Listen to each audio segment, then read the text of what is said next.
How's it going, everyone? We have quite a bit to cover today, and I'll just give you guys a quick rundown of what that will be. But first of all, let's go over some more news related to the channel, what you can expect to see from me that I'm pretty excited to share with you guys.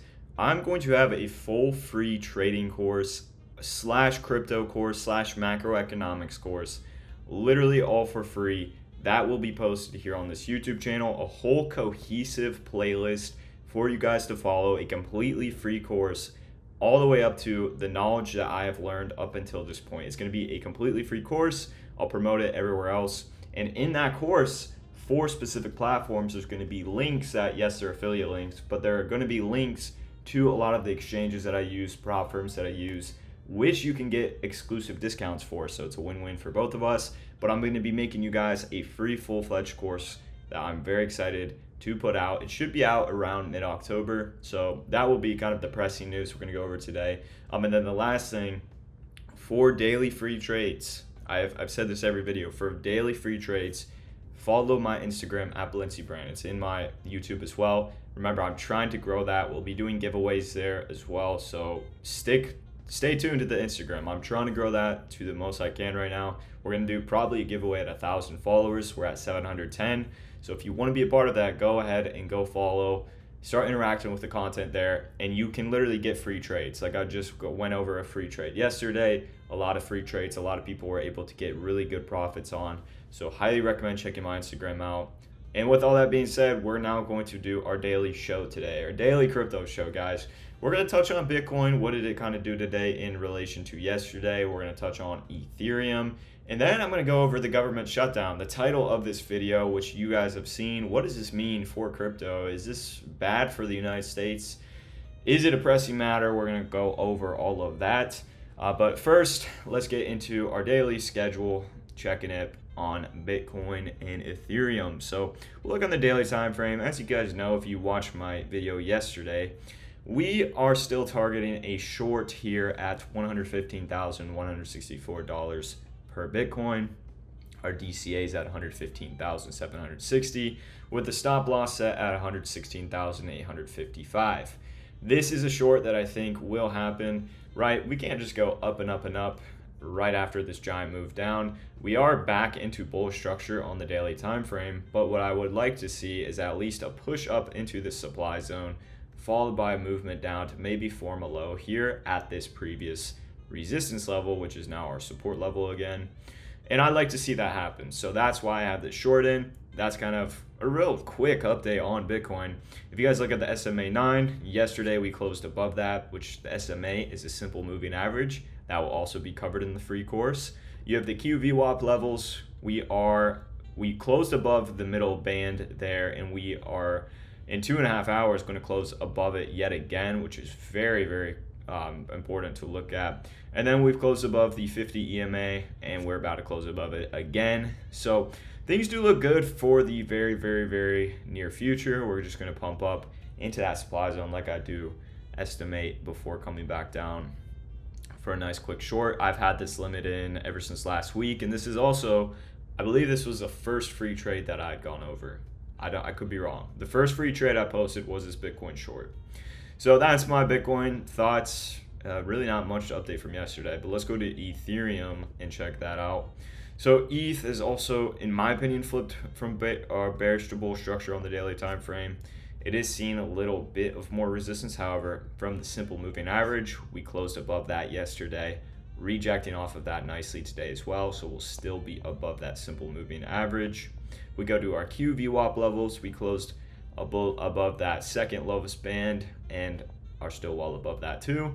We're probably going to face some resistance here at $4,300. That could be a nice short opportunity. If we look at EMAs, we slightly closed above that 50 EMA, but now it looks like we'll close back below it. Obviously, we want as much strength as we can to go and push up above that 50 EMA. If for whatever reason we come back down to 3,800, or 3,900, I would look to long here, depending on a certain criteria. But that's kind of it. Really, ETH's in a point where I think we're gonna do something like this, right? We're creating a low. Maybe we come down a little bit before coming up to around like 4,300. come down a little bit for a higher low and just continue up like that. I don't know. We'll have to see, because if you guys remember, I had gone over a range that it does look like we are apparently in multiple taps of that range high. 1, 2, 3, 4. Multiple taps of that range low. 1, 2, 3, 4, 5, 6, 7, 8, 9. Okay, we broke below this back in May and April, but we came back within that range. And now we're above that range where we slightly fell below it just this past week, but now we're trading back above it. So it'll be interesting to see, will we respect this range? If we come back down yet again, close below this range before moving down, then that might be concerning, but we'll also have to see about that. Now, if we look at total 2, which is everything including Bitcoin, or excluding Bitcoin, I should say, it kind of looks pretty similar to Ethereum. Now, of course, why would that be the case? Well, because Ethereum makes up the majority of what total 2 really is. But nonetheless, total 2, if we go to the weekly time frame, you guys can see it looks like we might be forming a double top here. Now, technically, this low, if we continue back up, is higher than this previous one, so we're still congruent with bullish structure, but it does almost look like a double top, right, where we have a swing high here, swing high there, right within one another. So we could see something reject off of that.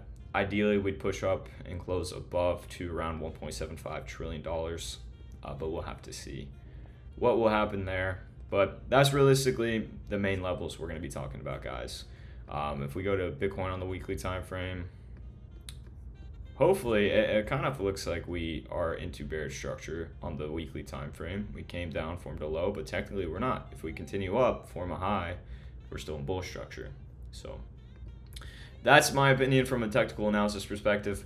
Now, for those of you who just skipped to this point in the video, or those of you who have been watching all the way through, we're going to touch on macroeconomic data, and I want you guys to really understand what this means, because I want you guys to be in a position where you guys can go to Forex Factory every single day or every single week, check what economic news is coming out that week, and understand how the results of that will impact the crypto market.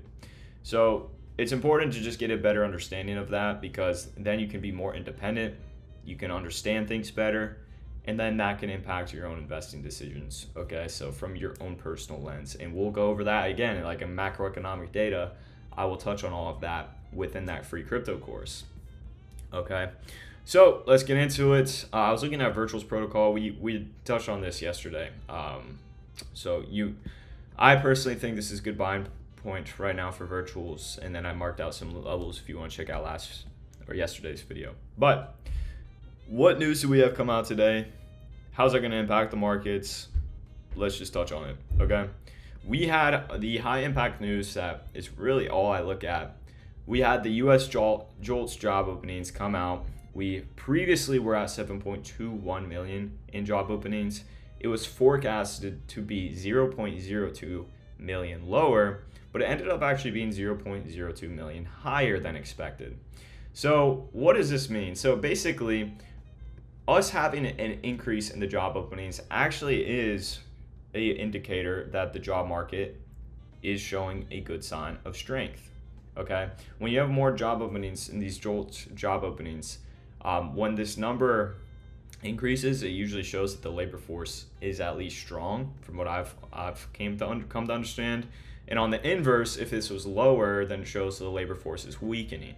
Okay, so with this number being on the increase, what that does is think of it as a way where it shows the Fed another stability indicator in which it reduces the pressure on the Fed.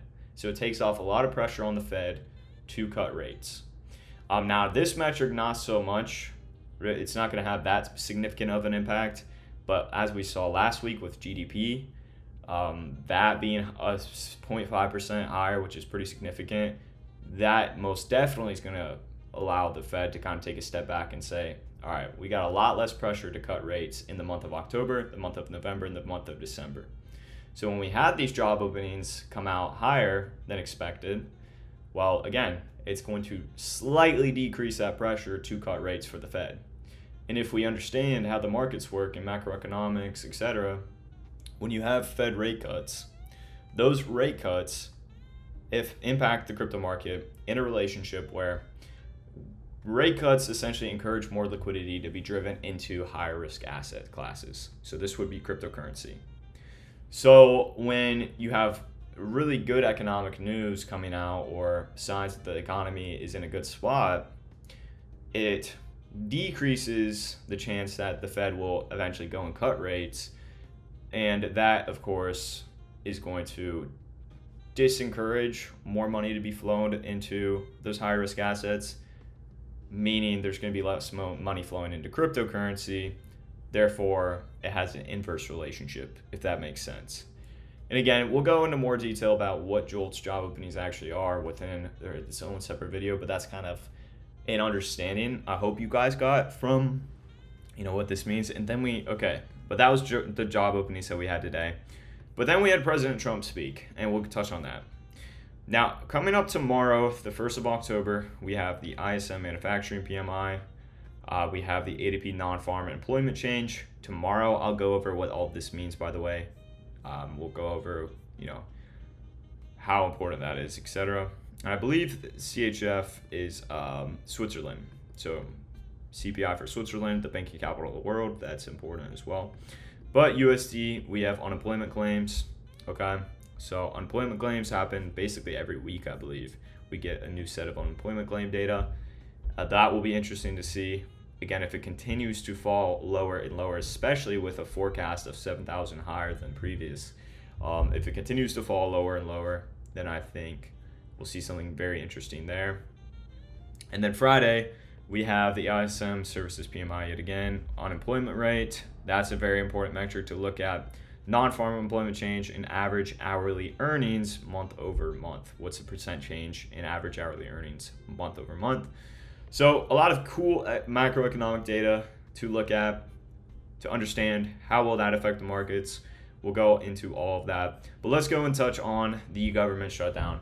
So yes, we had President Trump speak today, and one thing that was kind of brought up afterwards and just the whole stick of it was this potential for a government shutdown.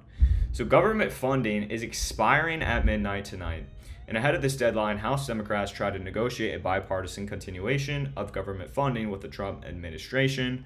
Okay, and so essentially, this essentially didn't happen, right? There's a lot of, mismatch. If you guys look, I'm trying to find a good article to show you guys. I had one previously, but maybe we'll go to BBC.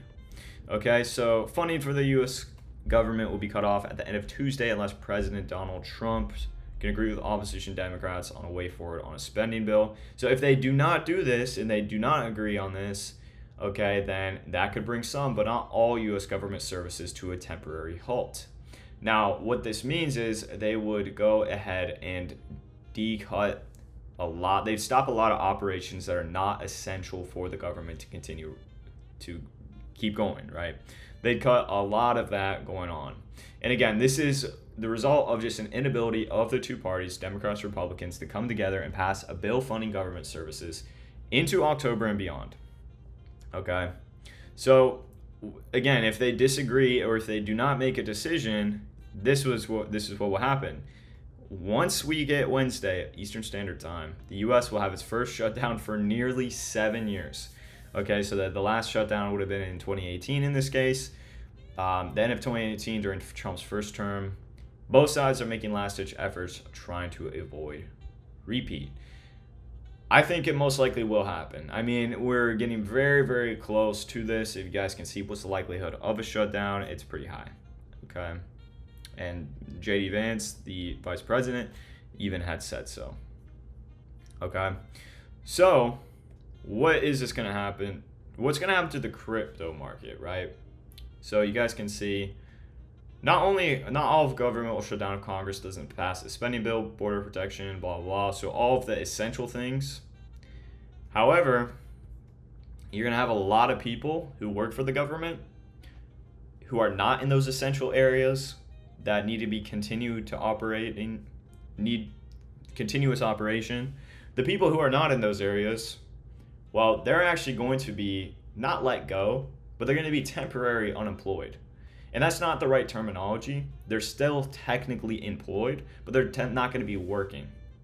And the thing is with that, not only are they not going to be working, but they actually don't get money for not working as well. So it's not like it's a paid leave or whatever you would call it. They simply just will not get paid and will not have any work for them to be doing.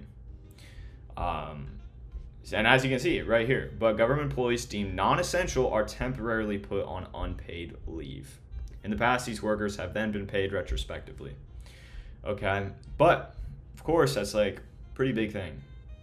So what does this do for the crypto market? Well, it's actually kind of varied. There's a couple of different ways that this could affect the crypto market. A government shutdown in this scenario, well, let's look at the positives, what this could do for crypto short term. In the event of a government shutdown, a lot of people look at the US dollar in place, see a lot less value in it. So people who placed a lot of value in the US dollar are going to start to retract and see the US dollar in a weakened moment, with that being the government shutdown. The US dollar is going to weaken itself a lot. What that eventually does is when people are showing or looking at the US dollar as something that is weakening, then they most likely transition into those higher risk asset classes, which of course is crypto. So we could see a shift of uncertainty in the US dollar, then there's a movement into crypto as it's decentralized, etc. That's a possibility. Another thing that we have though is the sense that you're going to have a lot of regulatory frameworks, ETF frameworks that are pretty much deemed to be non-essential that happen within the government. A lot of this is going to be put on pause. A lot of economic data is also going to be put on pause or at least halted. It's going to take more time for that data to come out, etc. What this is all going to do is it's going to place a lot of uncertainty within the market and uncertainty with how the economy is currently, because you're not having the data come out as frequently as it should, when it should, etc.